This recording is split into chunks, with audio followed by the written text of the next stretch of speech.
It's time to pony up to the table and hear all of what's going on in the county, where it all comes together. The County Grapevine, a 99.3 County FM, the voice of the county. Welcome to the Grapevine. It's Monday, January 11th. I'm Lynn Pickering. Later, OPP Commander John Hatch joins me for an update on policing activities in the county, and Mayor Steve Ferguson returns for his weekly report to residents. But up first, last Wednesday afternoon, the world witnessed the United States Capitol building in Washington under attack. It was the day Congress had convened to count and certify the results of the Electoral College votes. Earlier in the day, President Donald Trump addressed a rally of his supporters in front of the White House. Now it is up to Congress to confront this egregious assault on our democracy. And after this, we're going to walk down, and I'll be there with you. We're going to walk down anyone you want, but I think right here we're going to walk down to the Capitol, and we're going to cheer on our brave senators and congressmen and women, and we're probably not going to be cheering so much for some of them, because you'll never take back our country with weakness. You have to show strength, and you have to be strong. Although the president said he would march with them, he did not. He stayed in the White House with family members and staff and watched the events unfold on television. Right-wing extremists overran the building, and by the next day, 5 people had died, including a police officer. Could an insurrection like this happen in Canada? I spoke to Barbara Perry, director of the Centre on Hate, Bias and Extremism at Ontario Tech University. Welcome back to the Grapevine, Barbara. Good to see you again, Lynn. First, I'd like to get your reaction to the events of last Wednesday. What was going through your mind as you saw the Capitol building being swarmed? Oh gosh, so many emotions. I shouldn't say shock. I really wasn't terribly surprised, but certainly dismayed and angry that it had come to this point, that it had in fact been, stoked by Trump, by Giuliani, by a whole array of other politicians. And I just thought that's just so irresponsible and just such an assault on not just a building, but on the very ideals of democracy in the U.S. Are you surprised that so many of the politicians, the senators and the congressmen and women, were surprised that these groups have not been hiding their intentions? President Trump has been whipping them up for years. Yeah, I think the only surprise for me was that it took this long for something like that to happen, especially in the context of the election, because a lot of us had anticipated actually that we would see violence immediately after the election, especially if Trump lost. And I think the fact that it was sort of up in the air for a couple of days while we were waiting for Georgia, while we were waiting for Arizona, I think that was the only buffer there was then. And so this Wednesday was sort of the perfect alternative in that it was the Georgia runoffs, which again, Trump lost, as well as the vote in the House to certify the Electoral College votes. So that was sort of the perfect timing for them. And of course, yeah, as you said, we had seen on and heard on social media that this has been planned. This was, they were not hiding the fact, they were sharing across platforms. It was readily apparent what was going to happen, that there were going to be thousands of people descending on the Hill. That was never going to be a good thing. There were Canadian flags at the rally, but the RCMP has said that they are not aware of any Canadians being involved in that security breach. Have you heard of any Canadian groups or even individuals that were in attendance?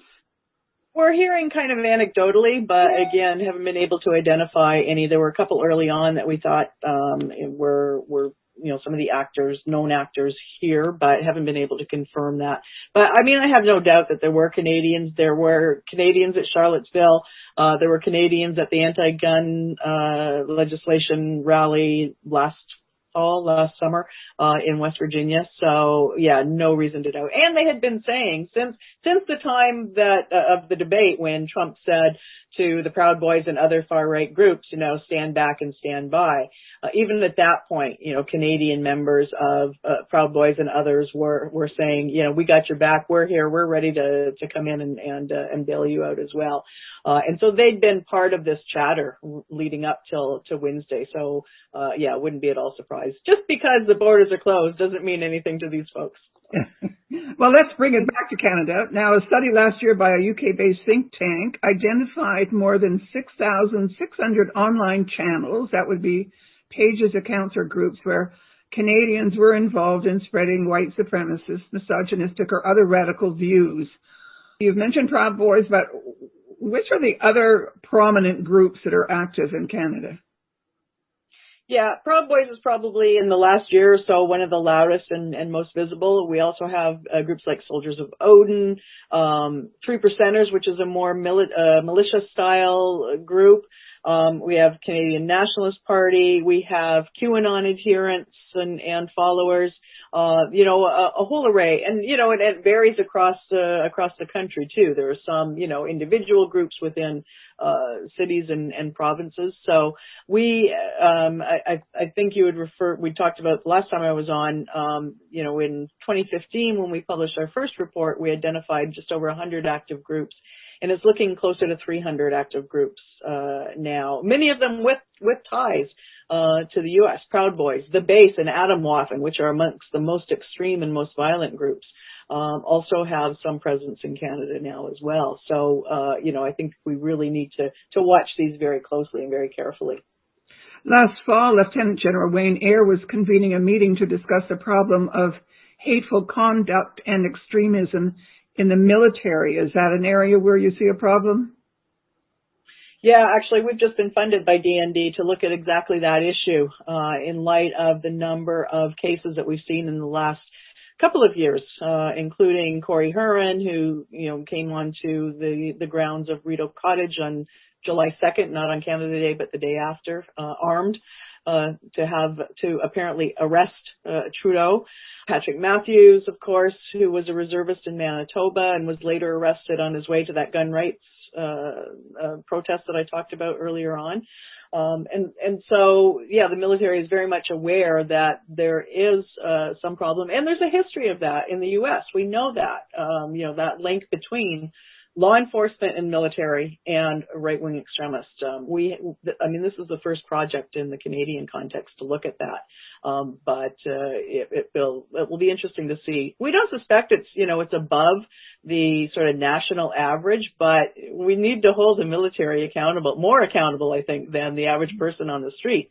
They're meant to defend Canadian values. So, even if it's only, a couple of hundred or a few hundred, those are important numbers because of the impact that they could have on morale, on readiness to intervene. And what about in the police forces, the RCMP and maybe provincial police forces? We don't really know. Again, we have no research in that area here. It's pretty evident from some of the online activities of some law enforcement officers that there's at least sympathy, if not membership. Some of the groups claim to have law enforcement officers active and former within their groups. So, no doubt that it's very similar to the military. And that is something that they would probably do their utmost to keep quiet and keep hidden because they'd lose their job. Yeah, absolutely. And, in the broader sense, right, it throws the credibility of law enforcement into question as well, especially in the context of things like, BLM and the anti-Indigenous racism protests that we've seen over the last year or so. If you have law enforcement officers who you suspect may be sympathetic to, or in fact, part of this movement, then, that's going to, I think, color the way that you see their engagement or lack thereof in these sorts of protests. The FBI is now reporting dozens of arrests in the case of the siege in the U.S. Capitol building. Are you aware of what the reaction of these online right-wing groups is to the events of Wednesday and to the arrests? Well, of course, they're applauding the events of Wednesday. They're really celebrating what they see as a win of sorts, and that they were able to breach security. But their reaction to the arrests and their reaction to the fact that Republicans are not standing up for Trump is anger and frustration. So it's actually exacerbated the problem, which is not to say we shouldn't be arresting these people. And there are plenty of arrests left to be made, and some at very high levels, including Trump and Giuliani. So the reaction to that is going to be, I think, catastrophic almost. I mean, they are really going to lose it when charges are finally laid against some of their political idols, if you will.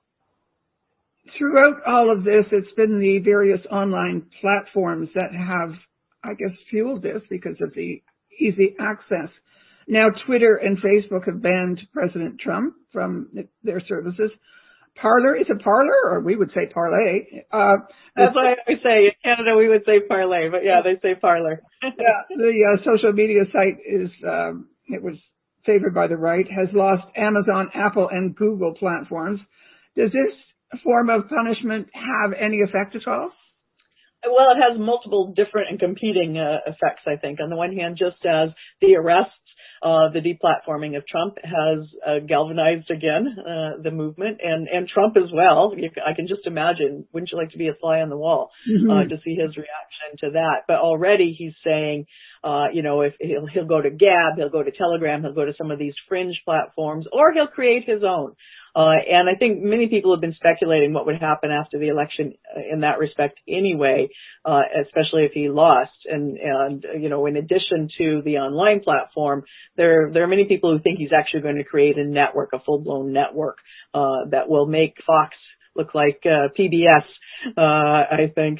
So yeah, he's definitely going to, it's not going to shut him up. And no doubt he will speak through others, Donald Jr., for example, who is still on some of those mainstream platforms. We'll see how long that lasts as well. Right, yes, I'm expecting him to do some workarounds there. There have been some pushback on this, citing freedom of speech, and you've been quoted as saying that legislation regulating hate crimes here in Canada is weak and enforcement even weaker. What do you recommend the government do to strengthen its ability to prosecute hate crimes? And I'll say that I just read that the Proud Boys may be declared a terrorist group. Is that helpful? Well, Jagmeet Singh has really led that campaign to have them named, and I think that I've agreed with that. I think that they have proven themselves to be dangerous in terms of the violence they perpetrate, but also in terms of the promotion of violence. And that's really what the key often is to designating them as such. That'll be largely symbolic. It will depend on how it's enforced afterwards. The first group to be designated, the first far right group to be designated as a terrorist entity was Blood and Honor, which weren't nearly, at the time they were designated, weren't nearly as numerous, both in terms of groups and membership, as the Proud Boys are. Proud Boys have now chapters in virtually every city in Canada. So it will be interesting to see if that happens, how harshly then law enforcement and intelligence will crack down on them, and what impact it will have on them. Will they simply rebrand? And that's a strong possibility as well. So, you talked about workarounds earlier on, and there are certainly ways that these groups do that, right? By just changing identity, changing domains online, for example. So it's largely symbolic, I think, in this context, but symbolism is also important in this context. So we shouldn't necessarily discount that. So when we get back to current legislation, what authority do the police have to crack down on these hate crimes? Well, in the Canadian context, we do have hate propaganda legislation, which is, it can be very valuable, very useful legislation. It's just rarely invoked. Police rarely pursue charges because the standard is set so high. So when we look at these offenses, and they're found in Section 318 and 319, forget the subsections of the criminal code.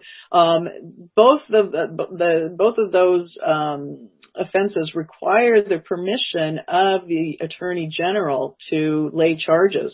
And the AG's office has been very reluctant to provide permission. So it's sort of a disincentive for law enforcement, a disincentive for Crown attorneys to pursue these sorts of charges. And for me, it's very frustrating because we do have strong precedent from previous court decisions that very clearly define what constitutes hate speech. And there's no question in my mind that so much of the stuff that we're seeing online absolutely contravenes those definitions that have been provided. The next excuse that is often used is jurisdictional, where, it's difficult to say where these people really are, or in fact, we do know that they are engaging through domains outside of Canada, so there are jurisdictional issues there as well. But nonetheless, it is the propaganda legislation is a possibility. Well, I want to thank you for joining me today, Barbara, and I know this is certainly an issue that's not going to go away, and I'm afraid, I guess, that President Trump is not going to fade away either, so there will be more to talk about in the coming months. Thanks again. Okay, good to speak to you. Take care. Barbara Perry is the director of the Centre on Hate, Bias and Extremism at Ontario Tech University. And as more information comes to light about the destruction and violence that went on within the Capitol building, there is further fallout. Many of the rioters have lost their jobs. Dozens are under investigation or have been arrested. At least 25 domestic terrorism cases have been opened. The Professional Golfers Association has announced that the 2022 PGA Championship will not be played at Trump National Golf Club, Bedminster in New Jersey. And Randall Lane, the editor of Forbes magazine, issued a warning to any companies thinking about hiring former communications officials from President Donald Trump's administration. Businesses that choose to hire Trump's spokespeople will, the editor said, be held to close scrutiny. Quote, Forbes will assume that everything your company or firm talks about is a lie. We're going to scrutinize, double-check, investigate with the same skepticism we'd approach a Trump tweet. End quote. You're listening to The Grapevine. Coming up next, Mayor Steve Ferguson. Stay with 99.3 County FM, the voice of the county.